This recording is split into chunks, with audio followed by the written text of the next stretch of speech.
Hey there everyone, AJ back again for the Mighty Gluestick channel. I make videos about Dungeons & Dragons lore full-time and have a collection of hundreds of monster ecology and fantasy world history videos on my channel. If you like what I do, please consider becoming a member of the channel by clicking the join button down below or backing me on Patreon, where you can get full access to all of the scripts I write for these videos, and of course subscribing to me here as I upload at least twice a week, so you have something to listen to while commuting to and from or at work or after work when you have a chill evening enjoying your hobbies. I have had some requests to talk about kaiju, and in particular the Gargantuas of Kara-tur on the world of Toril, home of the Forgotten Realms setting. Well, I'm only too happy to oblige, and at the same time shine some light on an excellent product you can purchase for less than the cost of a cup of decent coffee from Drive-Thru RPG. The Gargantuas of Kara-tur by Michael Freeman is a conversion of the 2nd edition Advanced Dungeons & Dragons Monstrous Compendium listings for these massive creatures. Link to it down in the description text. Support your independent creators and the whole of the Forgotten Realms. So,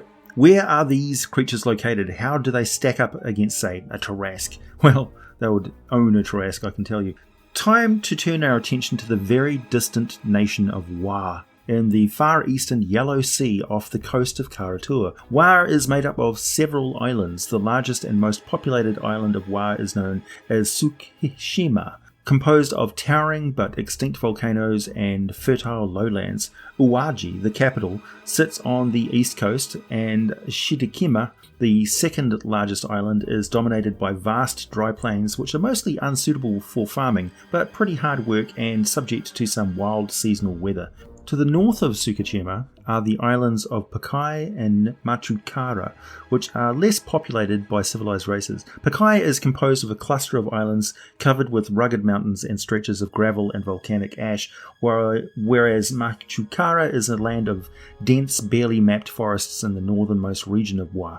But our attention for this video is drawn to the fantastic island chain known as the Outer Isles. The map depicts many of the larger known islands, and our focus is drawn to one, the Isle of Gargantuas. This island is rent by volcanic activity. Frequent eruptions and earthquakes cast a sulphurous stink across a stark and devastated landscape. Large granite pits and old craters, lava tunnels and fuming caldera dot the whole island. It smells like burning coal and sulphur. Native to this place are the enormous Insectoid, reptilian and humanoid Gargantuas, which battle each other relentlessly, further pulverizing the terrain with fissures, steaming lakes and weakened rock faces, forming constant traps and hazards for these colossal monsters. Few other forms of life can survive in this hostile environment, but the Isle of Gargantua is one of the few places the rare and highly prized blue mandarin duck can be found, nesting near warm, swampy pools.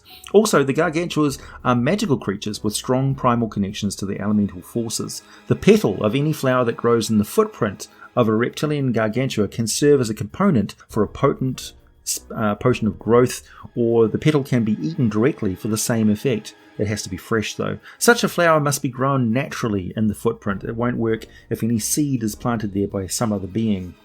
The Gargantuas are individually diverse, but can be grouped into 3 categories. All of them have close psychic bonds with their offspring, allowing the parent to locate their brood with pinpoint accuracy even over extreme distances. There also seems to be an empathic sense they pick up of the intent of other creatures. It may be part of their hunting methods. So a Gargantua knows when another creature has hostile intentions towards them. They may seek out such enemies and attack them, while purposefully avoiding those who bear them no ill will, unless hunger drives them into conflict as they plunder the farms of civilized races just because they have to. Gargantuan creatures, even an immature reptilian Gargantua, stands about 20 to 40 feet tall. Reptilian Gargantua live several hundred years. They choose mates within a few years of reaching maturity and remain with them for the rest of their lives. A female reptilian Gargantua gives birth to a single offspring once per century. The birth of reptilian Gargantua is marked by a shattering thunderstorm that rocks the seas and skies over the territory of its parents for 101 days. Legend has it that if a creature of any kind is struck by a bolt of lightning from one of these magical storms, they will rise from the dead as though a resurrection spell has been cast on them.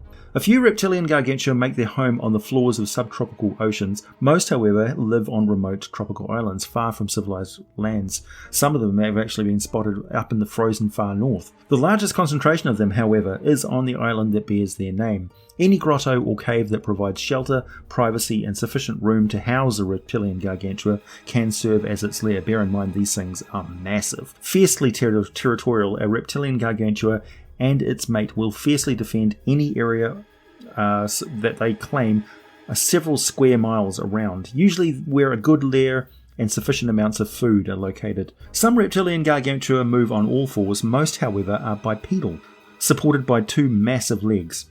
The creature's body is thick and bulky.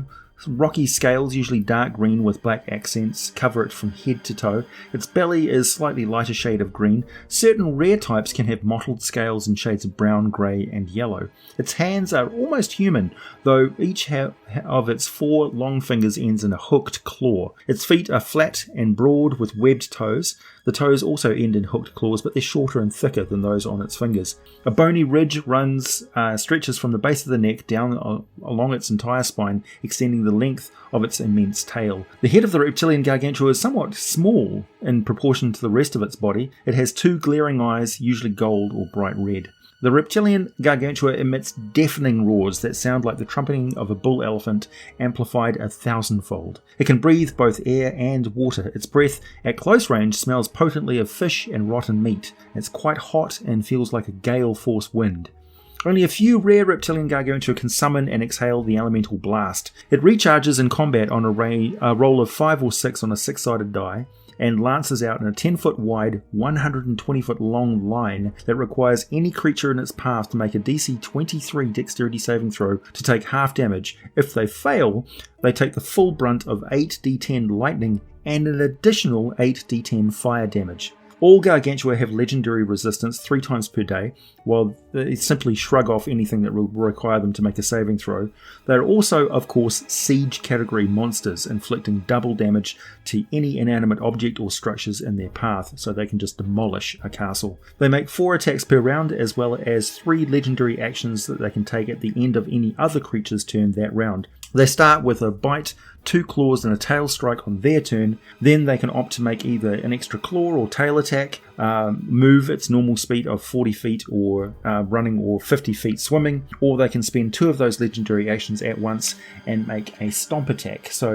So powerful it causes a 60-foot earth tremor. DC 25 strength athletics check to avoid being knocked prone and taking 3d8 plus 8 bludgeoning damage. The creature's physical attacks are all plus 15 to hit. The bite has 10-foot reach. The claw and tail attacks reach 15 feet. The claws and tails inflict bludgeoning damage as those claws are simply too big to scratch something.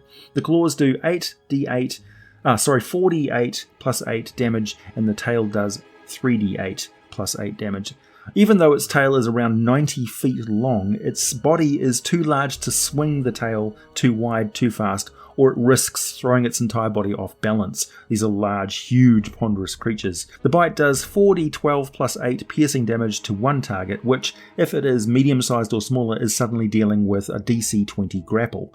I would argue that unless the victim escapes those tremendous jaws, they are automatically going to take further bite damage each round, or multiple times that round, as the beast can use those legendary actions to basically chew up the victim and swallow the corpse. They are omnivores. They primarily eat plants, swallowing whole trees in a single gulp, but they also enjoy living prey of all varieties. They can even dine on minerals, gems, and other inorganic substances in times of scarce vegetation and game, although not indefinitely.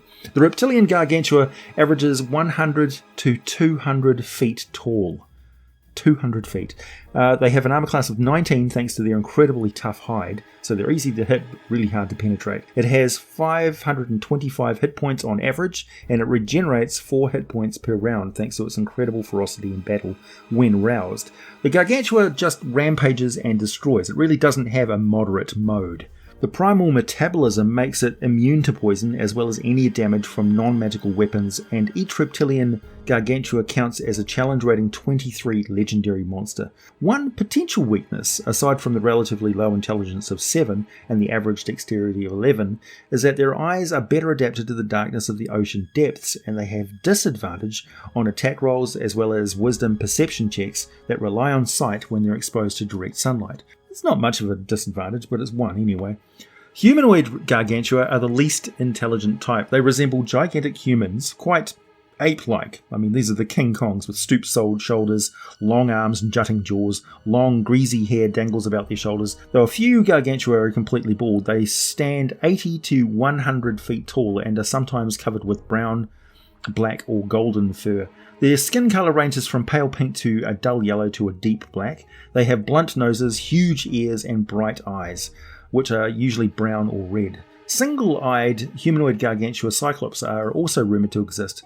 Humanoid Gargantuas live in valleys, in suitably sized caves in remote, jagged mountains, or on their own islands far from civilized regions. They collect no treasure, spending most of their time sleeping and eating all types of game and vegetation, preferring deer, horses, bear, similar game, moose. They live for several centuries and mate for life. Once every 100 years or so, a female humanoid Gargantua gives birth to 1 or 2 offspring. An immature humanoid Gargantua is about 20 to 30 feet tall. Humanoid Gargantua have no language of their own, but because of their strong empathy with humans when they meet them, they are able to comprehend short phrases of human language about a quarter of the time. The movements and other actions of humanoid Gargantua are typically accompanied by thunderous bellowing and grunting. They seldom use weapons or tools, since their huge blunt fingers manipulate objects with difficulty. However, reports exist of humanoid Gargantua wielding whole trees like clubs. They also have an armor class of 19, lower hit points around 368 on average, also regenerating 4 hit points per round. They are faster and more agile, also stronger than the reptilian types, with a speed of 60 feet per round walking or climbing. They have the same damage immunities as the reptilian types. They don't have any problem with sunlight, but they don't have any ability to release primal energy in the form of a breath weapon. What they do is unleash a primal roar, recharging on a 5 or 6 on a roll of 1d6 at the start of each round. This magical roar requires a DC 19 wisdom saving throw, or every creature within 500 feet that can hear it, or any who fail the save are deafened and frightened for 1 minute. A frightened creature is paralyzed and can repeat the saving throw at the end of its turn, ending the effect on itself on its success. They make 4 attacks each round. Its fists are plus 16 to hit, have 15-foot reach, and inflict 8d8 plus 10 bludgeoning damage. They can also hurl a boulder up to 60 feet with a plus 14 to hit, or a whopping 240 feet, but with disadvantage on the strike roll, inflicting 4d12 plus 10 damage. Thankfully, they don't have legendary actions, and they don't tend to bite things. Insectoid Gargantua resemble immense moths. These are the Mothras. Their bodies are covered with fine fur, usually grey or black, and their wings bear colourful patterns in brilliant blue, red, yellow and green. Their movements and other actions are accompanied by a piercing screech that sounds like a warning siren. Insectoid Gargantua establish lairs in the valleys and caverns of warm mountainous regions. They live for several hundred years. Females lay a single gigantic egg every decade, but there is only a 20% chance that any given egg is fertile. The egg hatches to reveal a gigantic larva. I would simply use the stats for a purple worm for the larva, except they don't bite. They shoot a strand of cocoon silk to a range of 60 feet, exceptionally strong and sticky, plus 12 to hit, and the target is restrained by webbing. As an action, the restrained target can make a DC 18 strength check trying to burst through the webbing on a success. The webbing can also be attacked and destroyed, but it has an armor class of 20, only 30 hit points, and takes double damage from fire. The silk also has magical properties, which make it exceptionally good in the crafting of magical robes, fabrics and textiles, such as flying carpet, and the web is immune to bludgeoning, psychic and poison damage, of course. In adult form, they're about 60 feet long. The Insectoid Gargantua has an armor class of 19, an average of 315 hit points, the usual regeneration, movement of 30 feet on the ground but 120 feet in the air, and all the usual damage immunities as the other Gargantuas, including the legendary resistance. The only method of attack an adult uses, the only one it really needs to use, is the Flapping Wing Whirlwind, which recharges as a result of 4, 5 or 6 on a roll of d6 at the start of its turn. Each creature within 60 feet of the Insectoid Gargantua must make a DC 18 strength saving throw. On a failure, the target takes 15 d6 bludgeoning damage and is flung up to 20 feet away from the Insectoid Gargantua in a random direction and knocked prone. If a target strikes an object, such as a wall or floor, the target takes 1d6 bludgeoning damage for every 10 feet it's thrown, so a maximum of 2d6. If the target is thrown at another creature, that creature must also succeed on a DC 15 dexterity saving throw or take the same damage and be knocked prone. If the saving throw is successful, the target takes half the bludgeoning damage and isn't flung away or knocked prone. I like to use an 8-sided die to determine random directions, as there are 8 possible directions of any square on a map grid, also 8 directions on a compass. It's quite convenient. There is one other creature closely related to or involved with the Gargantua, and that is the legendary demon spirit called the Gargantua. The Gargantua, only seen a few times in the last few centuries on the world of Toril. Around the year 1347 DR, 2 Gargantua had a titanic battle with more powerful spirits of the ocean. Badly wounded, they escaped from the ocean onto the Isle of Gargantuas to heal and recuperate. It says a lot that they went to the Isle of the Gargantuas to rest and recuperate. By 1357 DR, one of these Gargantuas stayed to rule the island and its monsters, they'd enjoyed watching them fight each other, while the other went to Fuchu Peninsula, seeking humans to worship her. A Gargantua is a supernatural creature that terrorizes the coastlands of the nation of War on a sporadic basis. They are evil creatures of a gargantuan size with an intelligence of 17. They are cold and cruel masterminds who enjoy enslaving lesser species and inflicting horrific, very realistic nightmares in the minds of intelligent creatures. If you picture Cthulhu, you're pretty close to exactly how these things look and behave. So for all the details on them, go and check out Michael's PDF and sow some mayhem. All of you who love a good high-powered kaiju ramble or are fans of bringing the monster mayhem disaster theme to your D&D campaigns. I mean, who doesn't want to take their high-level adventurers and go whip Cloverfield or Cthulhu's slimy ass? Please hit the like button if you made it this far, subscribe if you like what I do, check out my Patreon for some exclusive content and for all the full scripts for these videos, buy some merchandise, wear your geek with pride, and as always, thanks for listening and I'll be back with more for you very soon.